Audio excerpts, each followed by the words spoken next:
nome é Cícero Thiago, sou médico com especialização em psiquiatria pela IPMED de São Paulo e estou aqui hoje para bater um papo com vocês bem descontraído, falar um pouquinho sobre o autismo, né? Nós estamos no meio do autismo, vamos dar algumas informações aqui bem simples para o bom entendimento de todos.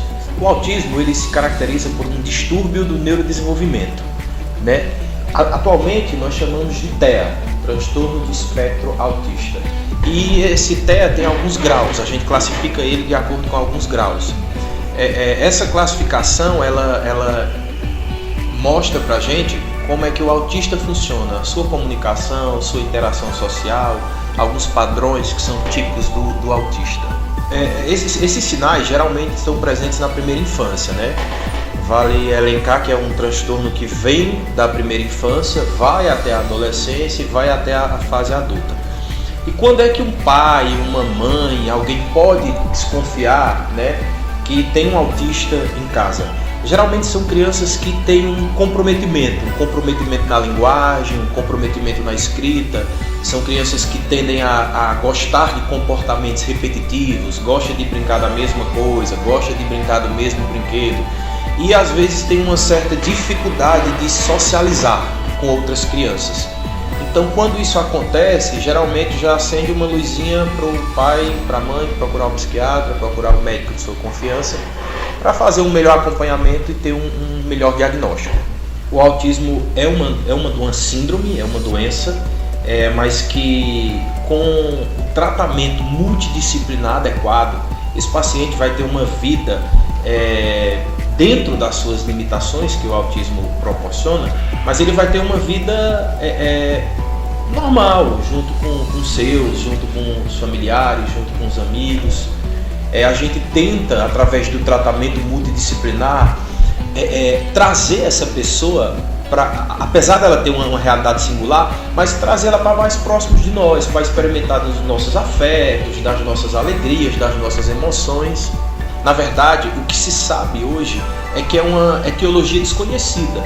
Agora, tem algumas teorias que dizem que essa pessoa pode vir a desenvolver o autismo. Dentre essas teorias, nós temos fatores genéticos e ambientais. Alguns cientistas já isolaram alguns genes que podem estar relacionados ao autismo. Isso ainda não é muito da nossa realidade, porque é um estudo genético, faz um estudo genético de toda a família, do pai, da mãe, de familiares, para tentar identificar esse gene. Mas o que a gente sabe, o que a literatura diz é que são fatores genéticos associados ao ambiente e ambientais. Não vem de vacina, não vem... Isso é lenda. Essa questão da incidência sempre está sendo atualizada. Existe um órgão ligado ao controle de doenças americanas, que é o CDC. Na última atualização, se eu não me engano, em 2022, essa atualização era de 1 para cada 114 crianças. Recentemente, essa atualização já caiu, se eu não me engano, para 1 a cada 44. Porque agora está se elencando diagnósticos de autismo leve, autismo moderado, autismo grave. Tem muita criança sendo diagnosticada com autismo leve que às vezes era confundida com outras patologias, como, por exemplo, retardo mental leve. Então às vezes tinha algumas confusões. Hoje esse diagnóstico ele é mais preciso. Como o diagnóstico é mais preciso, nós conseguimos identificar um número maior de diagnóstico, até mesmo do autismo leve. Ele pode ser prevenido se for feito um mapeamento gênico e se for de uma forma que a gente chama de monogênica, que é um gene isolado. Mas isso ainda, assim, que eu veja, não é muito nossa realidade. Esse gene teria que ser isolado, teria que fazer todo o estudo genético para como se fosse prevenir que tivesse um relacionamento de uma pessoa com esse gene, com a outra do gene, para a pessoa desenvolver o autismo. Mas isso, por enquanto, ainda é fora da nossa realidade. Pronto, aí inicialmente esse pai ou essa mãe tem que procurar um serviço médico, procurar um psiquiatra, procurar um neuropediatra, né? E aí vão ser feitos esse diagnóstico. Vale lembrar que esse diagnóstico é clínico. A gente faz alguns exames de exclusão, faz alguns exames laboratoriais, eletroencefalograma. A gente faz alguns exames de exclusão, mas esse diagnóstico ele é clínico, através da avaliação do comportamento da criança, da linguagem, como a criança se comporta em casa, o que difere daquela criança do que no padrão, digamos assim, a gente chama de normal, no desenvolvimento de uma criança de 1, 2, 3 anos. Então, quando esse pai percebe isso, ele tem que procurar o serviço médico, tem que procurar o atendimento multidisciplinar com psicólogo, terapeuta ocupacional, médico, pediatra. A gente vai tratar essa criança de acordo com o grau de autismo que essa criança tem, se é um autismo, é um TEA leve, moderado ou grave, de acordo com a terapia que é disposta para a criança. Por exemplo, um autismo leve, se ele for estimulado desde criança, essa criança, esse adolescente, esse futuro homem, digamos que ele vai ter mais sucesso no tratamento. O autismo, quanto antes a gente descobrir, quanto antes a gente estimular essa criança com terapias de linguagem, de pintura, de educação, esportes, essa criança vai desenvolver as habilidades. Não no tempo de uma criança que iria ter esse desenvolvimento sem ter essa doença do neurodesenvolvimento, mas ele vai desenvolver. Em torno de 3 anos é uma boa idade para procurar, né? Porque é quando a criança já vai ter falado as primeiras palavras, é quando a criança já vai dizer brinquedo que gosta, que não gosta, é quando ela vai demonstrar afeto por uma boneca, ou o menino por um carrinho. E nessa idade você já vê a demonstração de afeto da criança e com os pais, a interação social com outras crianças.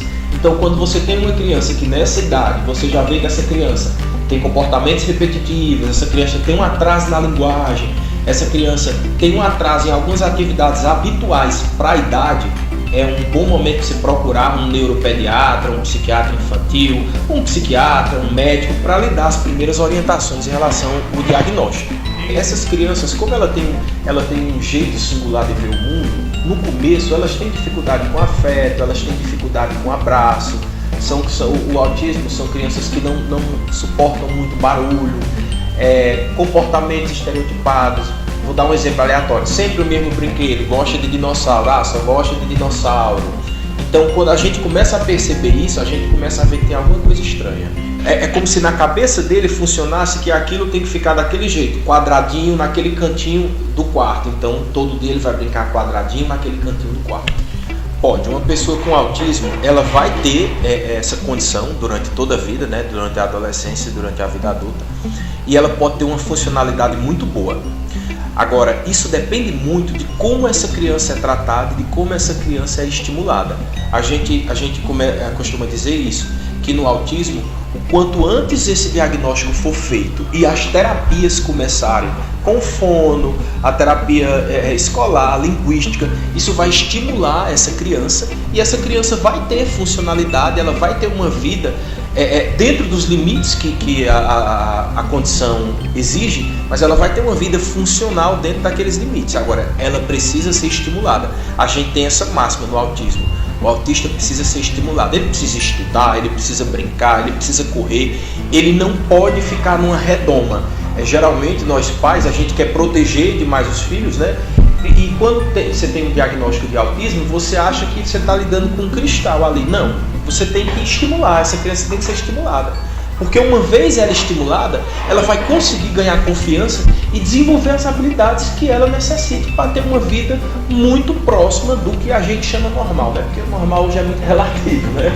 Mas ela vai ter uma funcionalidade dentro. Eu tenho uma criança autista na minha família, eu tenho um primo de 5 anos, que tem autismo, né? O nome dele é Heitor. Então é muito importante que os pais... É difícil ter uma notícia dessa no leito familiar, mas é importante que as pessoas se informem. Informação é tudo. Se informem, busquem livros, busquem artigos, se informem, porque os pais fazem parte do tratamento. Aliás, eles são um grande alicerce do tratamento. A gente profissional conta muito com a parceria dos pais.